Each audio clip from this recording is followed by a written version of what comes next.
Welcome guys, this is the Asian Pitbull and this is my Smackdown review for June 11, 2019. And yesterday, it was a terrible Monday Night Raw and I thought Smackdown would be better, but oh no, Smackdown surprisingly was even worse. Usually Smackdown is a better show, but I can't say the same for this Smackdown. Anyway, let's begin. We start off with the opening segment. How many of these do we have to see? Shane McMahon, Drew Boring Tire, Elias, and basically it's Miss TV. And let's start off in sequence. Okay, so Miss started off Miss TV with a script in his hand and saying that he has to follow the script this time. Are you kidding us? You have to follow the script every week, Miss, and you look like one of those that have no problem reading from the script. Okay, I can just tell. Anyway, he proceeds to read from the script, and then he say breast in the world, and then says there's a smudge, and switches to pests in the world. Okay, just little digs here and there. Well, then after that, the Shane comes out to interfere, and Elias, who was missing on Raw, showed up randomly. So is this segment like a actual faction, or are they just like Shane the main person? Then every now and then we know Drew is always beside him. He has Elias, he has the Revival, and Baron Corbin, is Baron Corbin part of it? But anyway, this is just a bunch of, with the exception of Shane, the rest are just boring. Seriously, WWE has failed so hard in building all these new characters. Anyway, they come to the ring together. Elias plays something and it's pretty good, his guitar playing skills. Anyway, he gets the "you suck" chance. Good heel work by Shane. I have never doubted Shane McMahon's heel work. So, but it's just carrying on with the same boring storyline. And then the mic to Boring Tire. And then the same old, oh my gosh, the same old intense, boring promo. Okay, anyway, Miz tries to stir up shit between McIntyre and Shane. And then you can tell Shane and the Miz really seem to hate each other. Their insults seem to come very naturally. So I won't be surprised if they really hate each other in real life. Anyway, Miz wants a match with Shane McMahon, and Shane says that it's on, but Miz has to beat Elias and then McIntyre first, before he can face Shane. So that's it. The match was made, and we begin with the first opponent, which is Elias. And just nothing special about this boring ass match. Boring ass storyline. The only notable thing I wrote here is Elias could actually do a top rope walk like the Undertaker, but he doesn't do the hit to the back or the clothesline. He does double knees. And the WTF for me is that the commentators didn't even call it. Everything is so wrong, man. This is just. Anyway, Miz with the quick win. And then the next opponent immediately after is Drew Boring Tire. And Boring Tire goes over, unfortunately for Miz. And it looks like Miz won't get a match, right? But of course, Shane, while he's down, says that they should have the match anyway. So proceeds to beat Miz. And then Miz was able to retaliate. Anyway, Shane with the leg submission and Miz taps. And then Shane is now 3-0 against Miz. So, and in this notable thing, I just realized now Roman Reigns didn't show up for this show at all. So I have nothing much else to comment. WWE were giving me shit like this. That's why you're losing viewership. And I hope the day comes that somebody really gives you that competition. If it's AEW, because this is the boring, mundane, the passion is not there, or and you can tell from me that the passion from me is not there. I'm not excited for all this at all, because of the shitty product you give to me. Anyway, next segment, we have the Mandy Rose, Sonya Deville backstage, teasing like just bullying Ember Moon, and then Ember Moon has become just another mid-card jobber now. We move on to Daniel Bryan and Rowan in action, and come out. They always get time when they are Daniel Bryan always gets time on the mic. Cuts a promo, says they are the Planet's tag team champions, and they are going against the YOLO Country tag team champions this week. For what reason, I don't know. Just a random thing thrown together.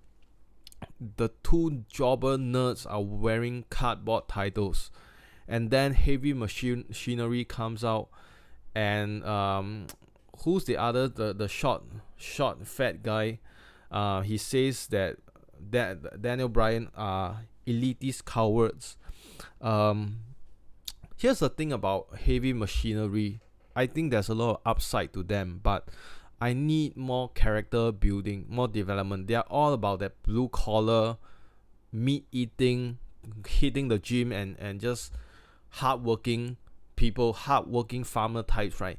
I need backstage vignettes, like those William Regal, he's a man, those kind of vignettes that shows them eating, like in a bar drinking and eating, and in a gym hitting weights, and farming, doing farmer shit. I need all that character development. There's so many things you can do with these two characters, but WWE doesn't do all this nowadays. Okay, so Heavy Machinery, in order to have a match for the title against Daniel Bryan and Rowan, they need to win against the YOLO champs first. So anyway, the match begins, and of course Heavy Machinery squashes this YOLO team, and it looks like they are up for a title match. I don't know when, maybe next week. So a nothing storyline. Moving on, we have the 24/7. Oh, what happened here? Okay, I put up a wrong image over here. But anyway, R-Truth is saying that his life is being traumatized by all this, and Carmella tells Truth to hide inside the storage box. So anyway, this is just all gimmick, and Jinder Mahal appears and fix the Carmella voice, and fix that he's going to find get some help, and we all know that he's gonna find a referee, and he wants that title. So I'm getting so sick and tired of all these segments. Next, we have the match. Nothing significant about this. The distraction from Mandy Rose, and then the finisher from Sonya Deville is the step up knee strike, and MMA style move. I like that. Pretty legit looking. Okay, don't know the storyline, don't care.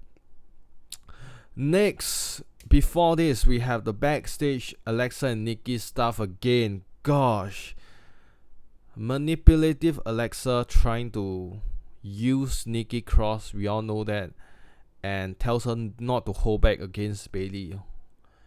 Don't know what's gonna happen, don't care. Next, the highlight, finally. Oh, Sacramento, don't you dare be sour. Okay, our boy Big E is back, Big E Langston, and it's good to see the New Day back together again. Big E is back to his shenanigans, the old Big E that we love. And you know, here's the thing: we are all taking the New Day for granted. Really, when it's all said and done, they'll go down as one of the greatest Hall of Famers for sure. And when the day comes, wow, they'll be remembered as one of the top tag teams of all time. Anyway, E still has the moves, man, and Xavier says a funny line. He wants to go back to E3 after this. Yeah, we all know you care more about the game, your games, than the product. I'm the same as you as well. I care more about E3 than the product, the shitty product nowadays. He called Sam Zayn, and then we all know what goes now. Dolph with the interference, KO and Zayn comes out. They want to right the wrong, and then damn, there was a Big E comeback. Big E rebuttal with straight up fire, man. Big E always does this very well, that straight up rebuttal promo.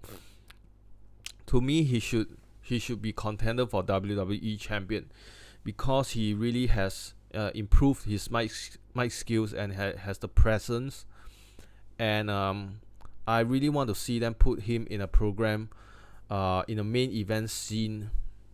I think he should have been in the main event scene a few years ago, but will that day ever come? We'll see.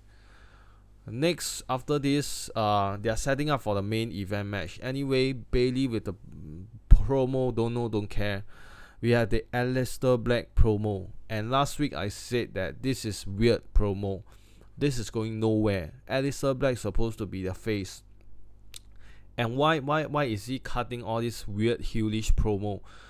We already knew last few days ago that he's facing Orton came out to the challenge, so possibly they're putting Orton against him in a feud. Orton didn't show up this week, so he was like call someone to open the door, and then he screams the door is wide open. So this is a very scripted style of promo that I feel doesn't fit him at all, and I'll be really interested to know how he feels about this, like in a shoot interview, and the reasoning, how Vince pitched this to him, how the writers pitched this to him, because this is just straight up lame bullshit. Don't know, don't care about Bailey, Nikki Cross. What a waste of time. Apollo Crews. Okay, so we have Apollo Crews back on my TV screen, and he is just giving me another jobber, no fire, no charisma promo. Zelina Vega is involved in this. Chad Gable is involved in this. Comes out with supposedly a new gimmick, taking notes.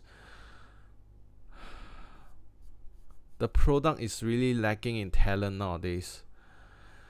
The main event, wow, this is a short one. 6-man tag team main event. Big E with a babyface hot tag. See, I don't even talk about the match. I just move on all the way to the Big E with the babyface hot tag, and Big E looks good. That's the reason why WWE should have an off season, because this is just a waste of time and space when you put out this kind of shitty product that doesn't really make your fans go like excited. And I feel that if you are not going to give me a good product, I'm not gonna give you a good review as well.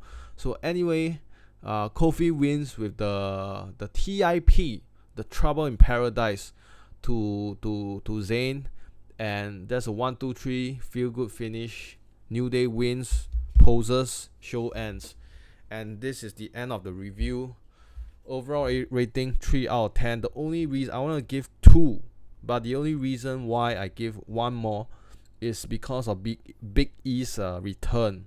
Okay, always gotta give some credit to my boy Big E. But overall, I gave Raw 4 out of 10. I'm giving SmackDown 3 out of 10 because surprisingly, SmackDown is even worse than Raw. So there you have it. I really hope that, come on, the storylines are not working for me. The Shane storyline is going nowhere. There are just no bona fide babyface. Here, maybe I need to make a video on this. Here's who I think should be in main event scene. The Fiend version of Bray Wyatt. That storyline should already be main event storyline already. Daniel Bryan should be in main event. Who else? Daniel Bryan and the entire Planet Champion, that should be the main event.